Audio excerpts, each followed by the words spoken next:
आइए जानते हैं आज की प्रमुख अंतर्राष्ट्रीय खबरों को। उससे पहले एक नजर आज के हेडलाइंस पे। आप कितने मूर्ख हो सकते हैं, एमके स्टालिन। क्या आपको पता है किसने दिया था रुपए का सिंबल? तमिलनाडु से गहरा नाता। अन्नामलाई ने साधा निशाना, अमित मालवीय का बड़ा बयान। तमिलनाडु सरकार ने बजट से हटा दिया रुपए का सिंबल, भाषा विवाद के बीच नया पैंतरा। अनुज चौधरी मेरा प्रिय पहलवान, बड़ा नटखट है। बलूचिस्तान में अभी भी ऑपरेशन जारी, बीएलए का बड़ा बयान। पाक ट्रेन हाईजैक वाली जगह 200 ताबूत भेजे गए, तस्वीर वायरल। मुसीबत में अपने ही आते हैं काम, साबित कर दिया इन लोगों ने। छावा आज रचने जा रही इतिहास, थोड़ी देर में बन जाएगी बॉक्स ऑफिस की महारथी। और एमएस धोनी को बीवी ने ऋषभ पंत की दुल्हन बन से ली टक्कर, शादी में साक्षी धोनी खुद पहाड़ी ब्राइड की तरह आई सजकर। तमिलनाडु में हिंदी भाषा पर मचा घमासान थमने का नाम नहीं ले रहा है। सीएम एमके स्टालिन ने बड़ा कदम उठाते हुए तमिलनाडु में हिंदी में रुपया का चिन्ह हटा दिया है। बताया जा रहा है कि हिंदी के अक्षर की जगह इसे तमिल अक्षर से बदल दिया गया है। इसे लेकर अब बीजेपी ने तमिलनाडु सरकार पर निशाना साधा। तमिलनाडु बीजेपी अध्यक्ष अन्नामलाई ने राज्य बजट में रुपया का चिन्ह हटाने को लेकर डीएमके के नेतृत्व वाली राज्य सरकार की आलोचना की और इस कदम को मूर्खतापूर्ण बताया। तमिलनाडु में हिंदी भाषा पर मचा घमासान थमने का नाम नहीं ले रहा है। सीएम एमके स्टालिन ने बड़ा कदम उठाते हुए तमिलनाडु में हिंदी में रुपया का चिन्ह हटा दिया है। तमिलनाडु सरकार ने 2025-26 के बजट दस्तावेज में भारतीय रुपए के प्रतीक को हटाकर उसकी जगह तमिल लिपि में लिखे को शामिल किया गया है। यह बदलाव राज्य में राजनीतिक बहस का केंद्र बन गया है। विपक्षी दलों का आरोप है कि डीएमके सरकार भाषा की राजनीति कर रही है और भारतीय मुद्रा के एकीकृत प्रतीक को दरकिनार कर रही है। खास बात यह है कि जिस रुपए के प्रतीक को हटाया गया है उसे एक तमिल व्यक्ति उदय कुमार धर्मलिंगम ने ही डिजाइन किया था। इस फैसले के बाद तमिलनाडु बीजेपी प्रमुख के अन्नामलाई और अन्य नेताओं ने सरकार पर तीखा हमला बोला है। हिंदी भाषा को लेकर इस फैसले की आलोचना करते हुए लिखा कि उदय कुमार धर्मलिंगम हैं, जो एक भारतीय अकादमिक और डिजाइनर हैं। वह एक पूर्व डीएमके विधायक के पुत्र हैं। उन्होंने कहा, उदय कुमार ने भारतीय रुपए का सिंबल डिजाइन किया था, जिसे पूरे भारत ने स्वीकार किया। लेकिन मुख्यमंत्री एमके स्टालिन ने तमिलनाडु बजट 2025-26 के दस्तावेज से इस सिंबल को हटा दिया। यह तमिलों का अपमान है। कोई कितना हास्यास्पद हो सकता है। भाषा विवाद के बीच तमिलनाडु की सरकार ने एक बड़ा कदम उठाया है। तमिलनाडु के स्टालिन सरकार ने इस बार राज्य के बजट से सिंबल हटाते हुए सिंबल से रिप्लेस कर दिया। बता दें कि देश भर में रुपए का सिंबल बजट का आधिकारिक प्रतीक है, लेकिन तमिलनाडु की सरकार ने इसे ही रिप्लेस कर दिया है। वह तमिल लिपि का अक्षर रुपए है। यहाँ खास बात यह है कि पहली बार किसी राज्य ने रुपए के सिंबल में बदलाव किया है।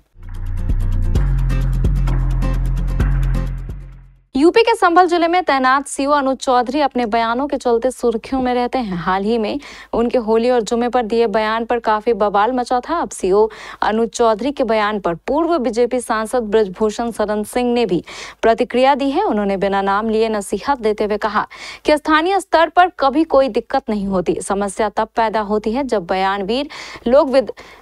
बयानवीर लोग विवादास्पद टिप्पणियां करते हैं। बृजभूषण शरण सिंह ने कहा कि होली हो या जुम्मे की नमाज, यह त्योहार पहले भी साथ साथ मनाए जाते रहे हैं और आगे भी मनाए जाते रहेंगे। कभी कोई समस्या नहीं हुई, लेकिन कुछ बयानवीरों के कारण बवाल खड़ा हो जाता है। उन्होंने कहा कि समाज में सौहार्द बनाए रखना नेताओं और प्रशासन दोनों की जिम्मेदारी है, लेकिन जब लोग अनावश्यक बयान देते हैं तो विवाद बढ़ता है। हालांकि अनुज चौधरी मेरा प्रिय पहलवान है, उससे बात भी होती रहती है। उसे थोड़ा अपने शब्दों का चयन ठीक करना चाहिए। वैसे उसकी भाषा ही वैसी है, उसका कोई गलत मतलब नहीं था। बलूचिस्तान में चल रहे संघर्ष पर पाकिस्तान सेना और बलूच लिबरेशन आर्मी के बीच दावों का युद्ध जारी है। पाक सेना का दावा है कि उन्होंने 30 बलूच लड़ाकों को मार गिराया और ऑपरेशन समाप्त कर दिया है। वहीं बीएलए का कहना है कि उन्होंने 50 पाक सैनिकों को मार दिया है और 150 से अधिक को बंधक बनाया है।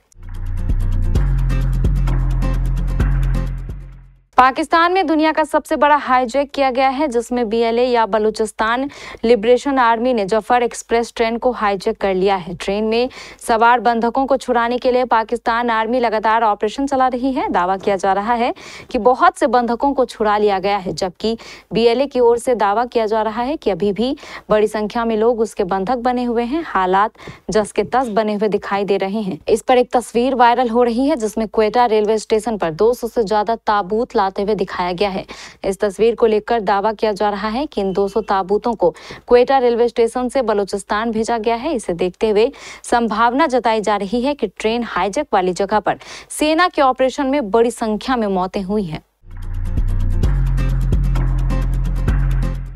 बाजार गिर रहा है और इसमें सबसे बड़ा योगदान विदेशी निवेशकों का है। बाजार से फॉरेन इन्वेस्टर जमकर पैसा निकाल रहे हैं, जिसका नतीजा यह है कि सेंसेक्स अपने ऑल टाइम हाई से 10,000 पॉइंट नीचे आ चुका है। लेकिन इस भयानक बिकवाली के बीच भी अपने लोग बाजार का साथ नहीं छोड़ रहे हैं, विशेषकर छोटे और मझले निवेशक जो बाजार में एसआईपी के रास्ते हैं। बाजार के गिरने के बीच भी एसआईपी में निवेश लगभग ना के बराबर घटा है। फरवरी में बाजार जहां 6% तक गिरा था, तो वहीं एसआईपी में केवल 2% की गिरावट आई है। विकी कौशल रश्मिका मंदाना की फिल्म छावा रिलीज हुए आज 28वां दिन है और फिल्म ने 28वें दिन ही एक नया रिकॉर्ड बनाने की ठान ली है। छत्रपति शिवाजी महाराज के बेटे संभाजी महाराज के जीवन पर बनी इस फिल्म ने शाहरुख खान की पठान को पीछे करते हुए सबसे ज्यादा कमाई वाली बॉलीवुड की टॉप 5 फिल्मों में चौथी जगह अपने नाम पहले ही कर ली थी। और अब जिस हिसाब से फिल्म का कलेक्शन बढ़ रहा है, उसे देखकर लग रहा है कि ये फिल्म रणबीर कपूर की ब्लॉकबस्टर एनिमल को भी पीछे कर टॉप 3 फिल्मों में अपनी जगह बना लेगी। ऋषभ पंत की बहन साक्षी पंत की शादी इस समय खूब लाइमलाइट बटोर रही है, जिसके लिए टीम इंडिया के विकेटकीपर चैंपियंस ट्रॉफी की जीत के बाद सीधे मसूरी पहुंचे थे, जहां साक्षी ने बिजनेसमैन अंकित चौधरी से शादी रचाई, जो दुल्हन के लाल जोड़े में उन्हें देखकर अपने आंसू नहीं रोक पाए। वहीं इस शादी में एमएस धोनी से लेकर सुरेश रैना तक कई दिग्गज क्रिकेटर भी शामिल हुए, लेकिन यहाँ सबका ध्यान उनकी बीवियों पर ही ठहरा रहा। दरअसल धोनी अपनी पत्नी साक्षी धोनी और रैना अपनी पत्नी प्रियंका चौधरी के साथ आए, जिन्होंने शादी के प्री वेडिंग फंक्शन में मॉडर्न ट्विस्ट के साथ देसी ग्लैमर दिखाकर दिल जीता। तो वेडिंग डे पर भी दोनों सज संवर कर यहाँ आई, लेकिन साक्षी के पहाड़ी दुल्हन वाले लुक के आगे प्रियंका का अंदाज कहीं ना कहीं फीका पड़ गया और मिसेस धोनी बाजी मार गई।